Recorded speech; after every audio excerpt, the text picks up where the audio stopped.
Now with this in the era, so I thought let me quickly head into each of the panelists and I would probably request them to speak their perspective or the introductory remarks and more importantly their journey in this space and probably a few changes which they have noticed and what was the problem they were trying to solve. So I'll go from the extreme right if that is okay. Over to you, Mr. Nithin. Thanks. And you are a celebrity here. Thank you.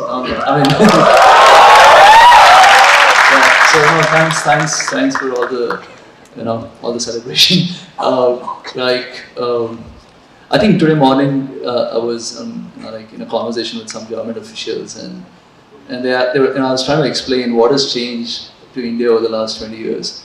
I think entrepreneurship is getting more celebrated. I remember when I was in college, I don't think there was ever an entrepreneur who came to college and people actually clapped for the entrepreneur. Of course, for a rock star, Bollywood guy, etc. You would stand up and clap. But yeah, this is cool. This is very important for the country because if India has to become wealthy inclusively, you need more and more entrepreneurs. One of the things, like when I sleep in the night, one of the things, I get up next day looking forward to is that maybe if I do something right in my life, it will enable a lot more entrepreneurs of sorts. So thanks for that.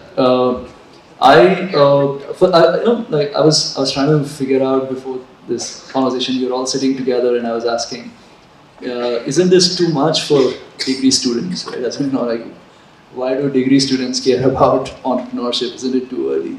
So I was told that you should maybe ask how many people here in the room trade and invest in the market. So I'm very curious. How many of you trade, invest in the markets?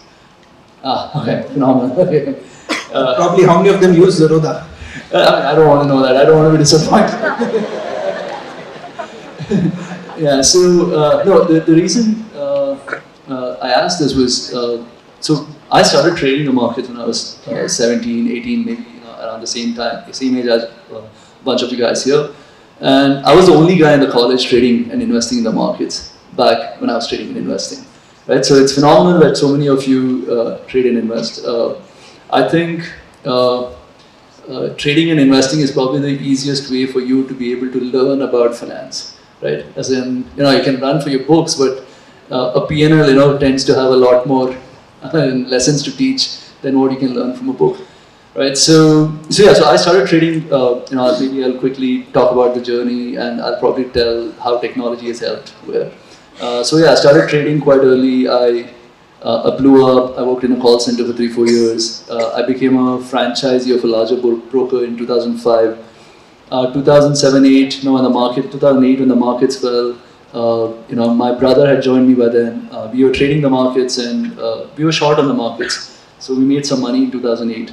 But through my career, back from 2000, I was very active in the online trading community. I used to run some of the largest Yahoo Messenger groups. I don't think any of you will know what Yahoo Messenger is, but but Yahoo Messenger was a way it was a WhatsApp of early 2000s. So I used to run really large Yahoo Messenger groups. When Orkut was very big in India, Orkut was something like Facebook. Okay? So when Orkut was very big in India, I used to run some of the largest communities on trading and investing on Orkut. The best case outcome when we started was 100,000 customers. So business started 2013. I lucked out in my life finding Kailash, who heads our tech, because the first 3-4 years of our lives was all built on vendor products. I don't have a technology background. I'm a CEO of a Fintech firm today, but I haven't really programmed anything. I can do some Excel. That's about it. So 2013-14, Kailash, who heads our tech, he joined us, and we started this whole journey of transitioning from a traditional broking firm to a fintech firm of sorts. When we started the business, the pain point we were trying to solve was the brokerage costs are very high in this country for very active traders. So we wanted to lower that. And broking firms, generally financial services firms are very opaque in the way they work. So we said we want to make it transparent. So I started blogging, we had Q&A forums and all of that, and we had one deal for all our customers. So we put out our first in-house product in 2015.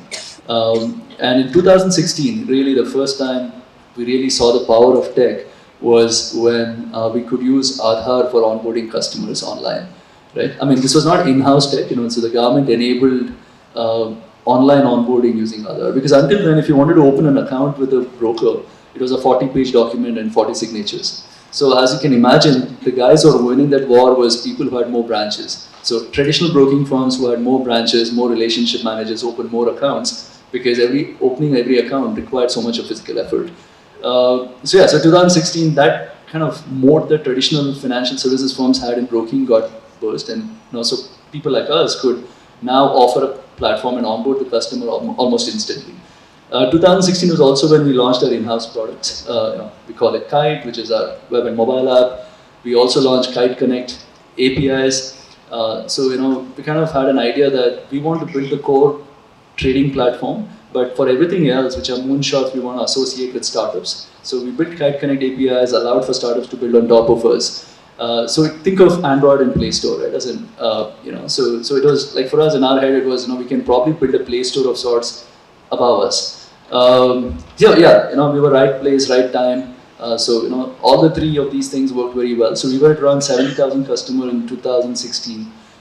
We were like 1 crore, 10 lakh customers now. So the first 6 years took us like 60, 70,000 customers, and the next 6, whatever, 1.1 crore. I think through the journey, I think one of the things that we've done right is that we've constantly learned from mistakes and rebuilt our tech. Like one of the problems in financial services businesses is of business continuity. Every time you want to make some change in your product, you're taking a risk on business continuity. Right? For all of you who trade and invest in the markets, if Zerodha is down for 2 minutes, I get 1,000 emails calling me a con fraud. Right? I mean, there is, right? I mean, in the sense, so there is a lot of risk every time you make any change to the product, because you're taking a reputation risk, branding risk, whatever. And so traditional broking firms in the country have not evolved their product quick enough because of that, right? So if you look at some of our competitors, who's launched back in 2000, the platform almost is absolutely the same, exactly what they were offering in 2000. So I think one of the things that we've done right is that we've said, in today's world, it's about the fast beating the slow and not big beating the small. So as we grow bigger, you cannot become slower, right? So one of the things that we've done right is as we've grown bigger, we've also remained as nimble and fast as we were when we started this whole journey of tech. So the product has evolved well and it's scaled well, and so that's really how the business has reached where it is. I mean, just what have I learned in the last 20-25 years? If I could share something in my personal journey, I think it's just to be curious. I think it's great. A lot of you have started trading and investing early because every time you trade, invest, you learn something. You learn something about the company. You learn something about the industry, right? So and then the idea is keep learning. Eventually, if you keep learning and keep getting better at time, I mean, at some point of time in life, you can potentially get lucky. So So thanks. I think I took more than 10 minutes. Lovely. Thank you so much for that candid conversation.